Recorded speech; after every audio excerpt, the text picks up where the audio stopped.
Hello once again, friends and freundins, and welcome to another episode of the Cellar Dweller, the scale modeler of darkness and moisture, the Troglodyte and his channel. In today's episode, I will build, paint and weather the Kleines KETTENKRAD from Dragon Models. It is a very small vehicle and simple to build, or at least this is what I thought. It gave me quite a few small problems.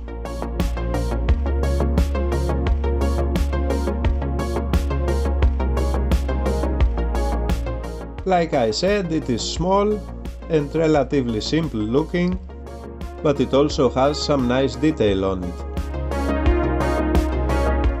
Nevertheless, I wanted to make a few upgrades for it myself.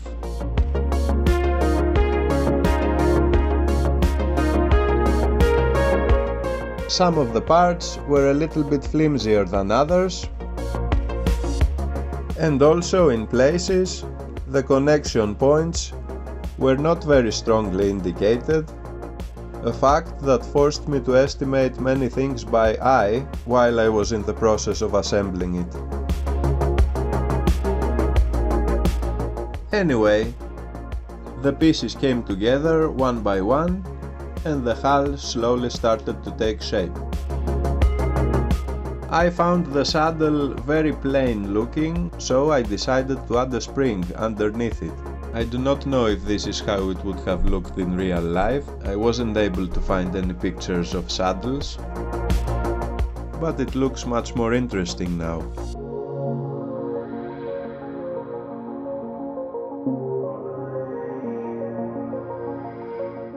But I'll have to say it again, that for such a small and simple model, occasionally I had a hard time figuring out how exactly the parts would be connected to each other. And I knew from early on that later I would have to fill in a few gaps.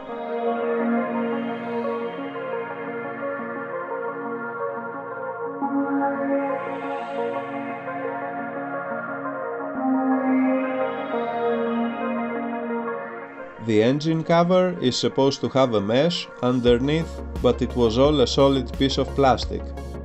So I decided to put a new one, and as a replacement I used a small piece of this pipe screen that I had in my stash.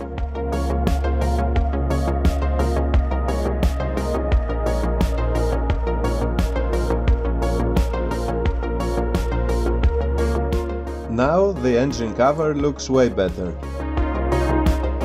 And as you can see, I had to forcefully shape some pieces in order to look correct.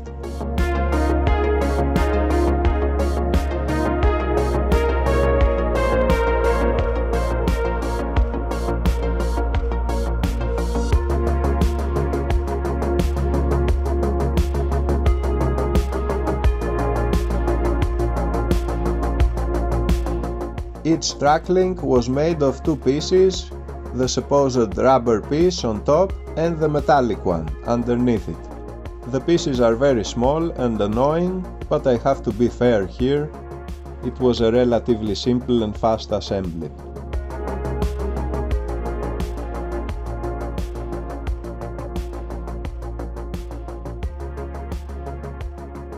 But from what I have observed, the manual does not mention the number of track links required for each side, so I had to count them from the pictures. But even then it wasn't entirely accurate, because in the end I would have to add one more in order for the tracks to come together.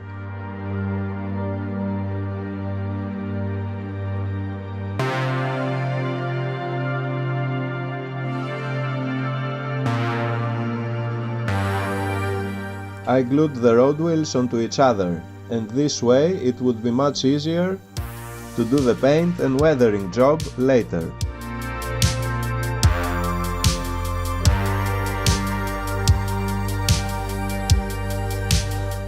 The tow bar on the back absolutely lacked of any detail, so I added some in order to make it a little bit more interesting. It is simple but much better than before.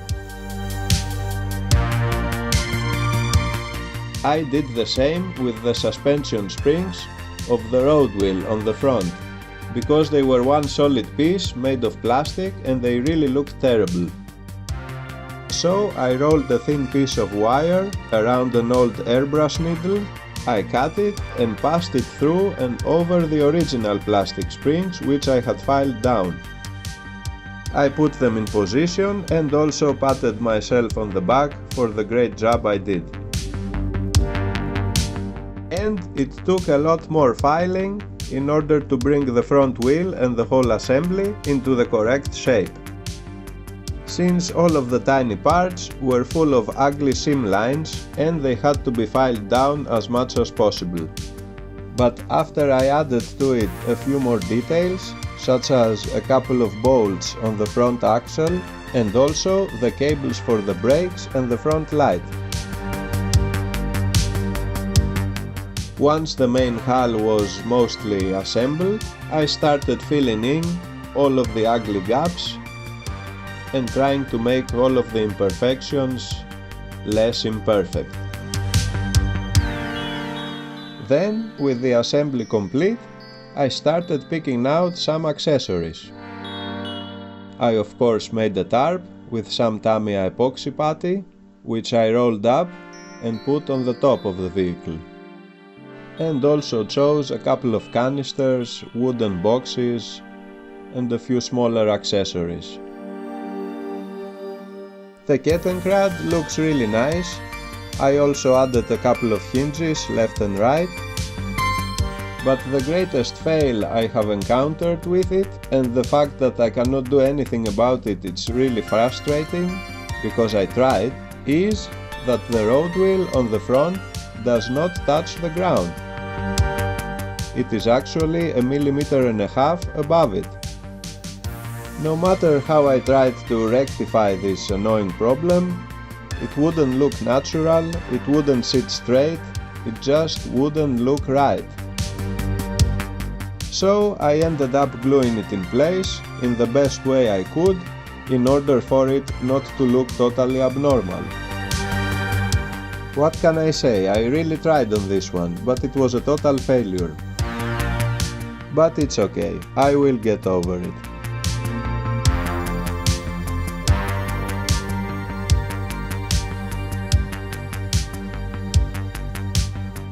Anyway, I primed the Kettenkrad and the accessories with a nice black primer spray from Vallejo, and then I made a nice mixture of Dunkelgrün and carefully applied it. Then, and since I had become a little bit bolder with the airbrush, I decided to use it again to add the camouflage. I started with the olive green. It went okay, but of course didn't go as I expected it to. You can see that there's yellow and green on the vehicle, so you can at least make out that.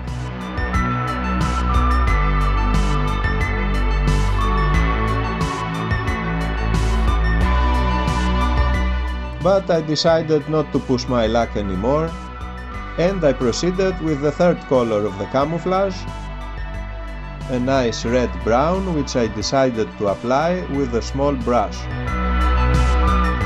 which I also used, as you saw before, to cover some of the overspray between the yellow and the green colors.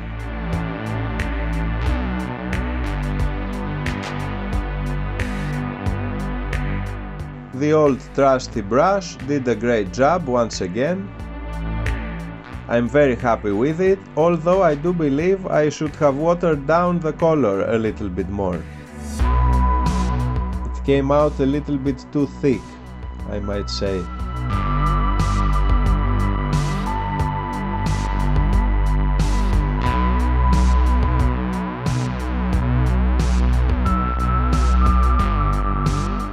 I painted the tire and all of the rubber pieces in black, I painted the tire and all of the rubber pieces in simple black, and then I painted the steel pieces in steel.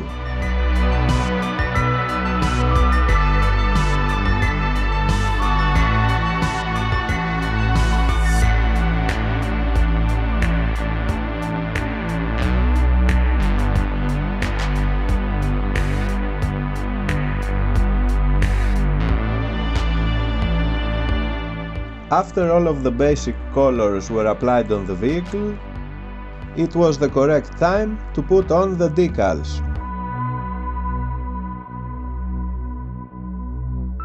Lots of small decals for this small vehicle.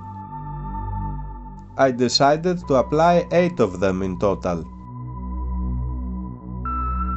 Here you can see only 7 at the moment, but later I destroyed one of them accidentally and I replaced it with another one. So I decided to add one more on the opposite side.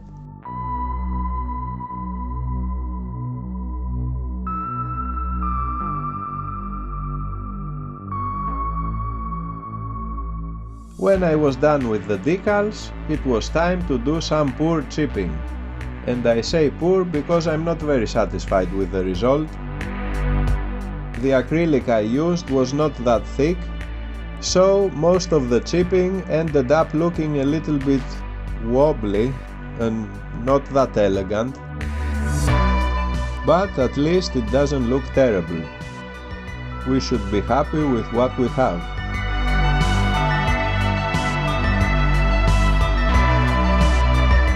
I also added a few scratches with a very thin brush. These sort of tiny details, when done in a good way, they really elevate aesthetically the model.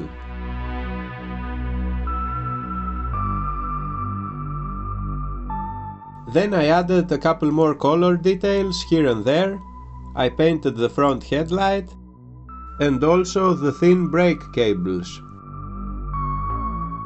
And that was it with the paint job.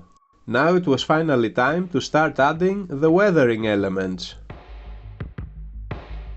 I made a nice brown thick mixture for mud and started applying it all around the lower part of the vehicle.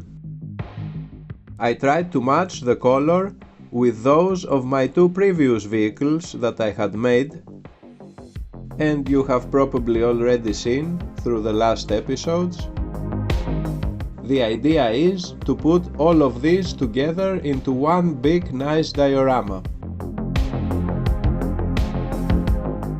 And while I was waiting for the mud to dry, I focused on painting the stowage accessories. Here you can see all of the basic colors already applied. Well, not exactly all of them. There's still a few details left that need to be painted.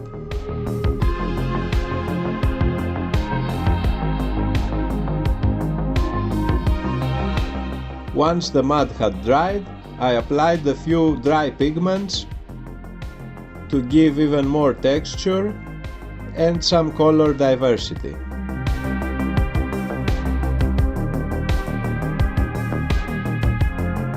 Then again I let everything aside to dry, and once everything was ready and nice looking, it was time to position the tracks and the road wheels into place. I discovered that in order for the tracks to look correct, they needed one more track link. And this I believe happened because, like I said before, the instructions don't mention anything about the number of track links. So I added one more, and after a little bit of fidgeting and a couple of broken pieces, because the pieces are really small and sensitive, I finally managed to put the tracks in place.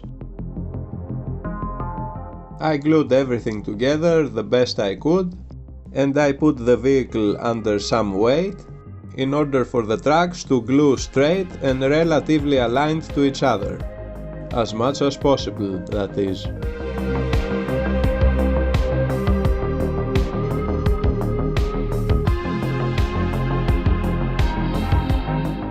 While the glue was drying, I focused once again on the stowage accessories, which I tried to give a little bit more detail.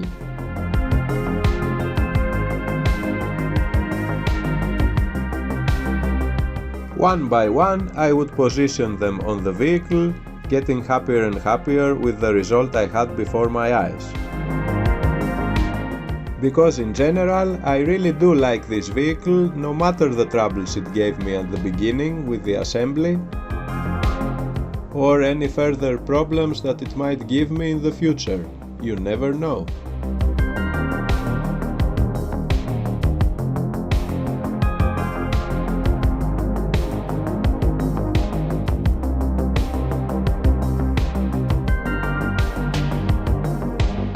With all of the stowage pieces in place, one could say that finally the vehicle was now whole. The last thing I needed to do was to add the weathering elements, and this I would start doing right now with the help of a few beneficial washes. I used the brown, a darker brown and the black oil paint.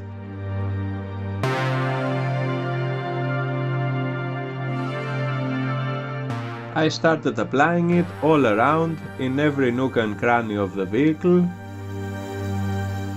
To the darker, deeper spots I would add black wash, and to the more protruding the two brown washes I had. This of course had as a result made the whole vehicle a little bit darker, but I didn't mind. I actually found it to look a lot cooler, although it may not be that historically accurate.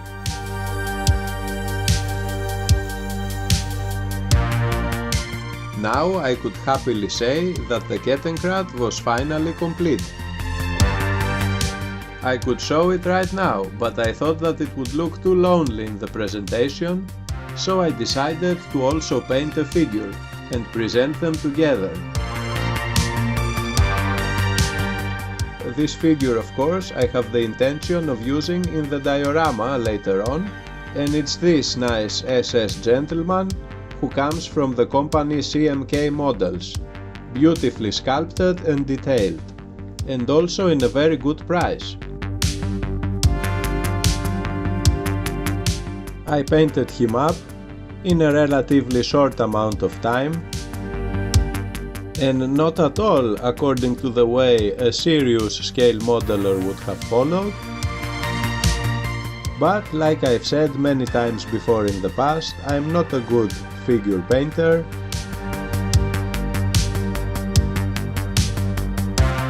Although I can observe that I'm actually making some progress with every figure I paint.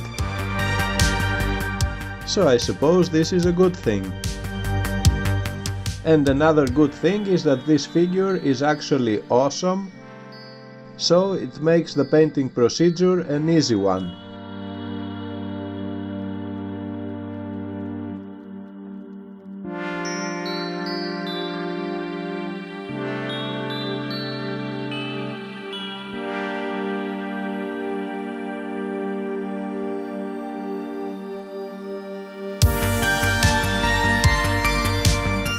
For some extra detail, I made the saddle to look a little bit more leathery-like, and I also added a few more pigments on the top of the vehicle to serve as dust deposits. And now that was actually really it. The Kettenkrad was finished. It was a rather short journey considering the small size of the vehicle, but nevertheless it had a few ups and downs on the way. And of course the worst one and the most important, and also the one issue I could not eventually resolve, is of course, as you can also see, the irregular positioning of the front road wheel.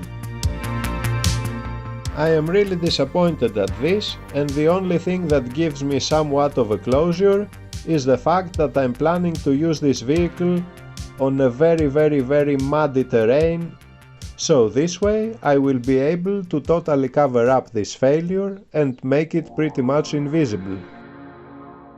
But despite this, it is here, it exists, and it's annoying. And I really can't tell if this is actually my fault or some type of irregularity which exists with this specific model. Please, if somebody has already assembled this one and you have previous experience, tell me which one is it. I'm really curious.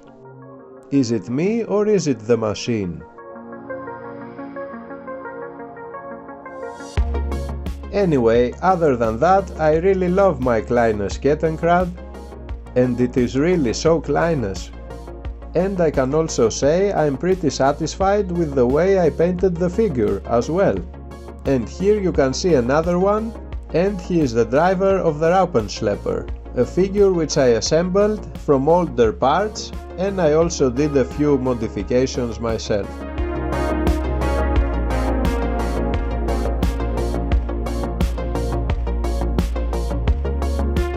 And over here you can see the whole gang, the 3 vehicles that I'm planning to put on my next diorama.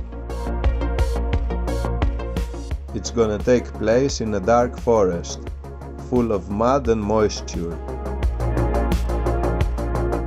So check it out on my next episode, friends and freundins, and don't forget to like this video, subscribe to my channel, and also leave me a comment below.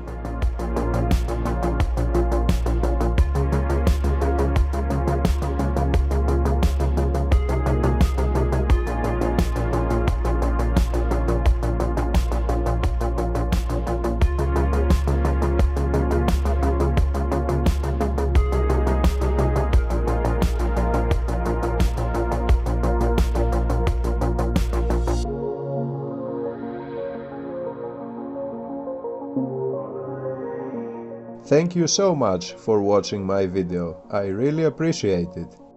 I will see you again next time. Don't forget to hold fast, friends and freundins.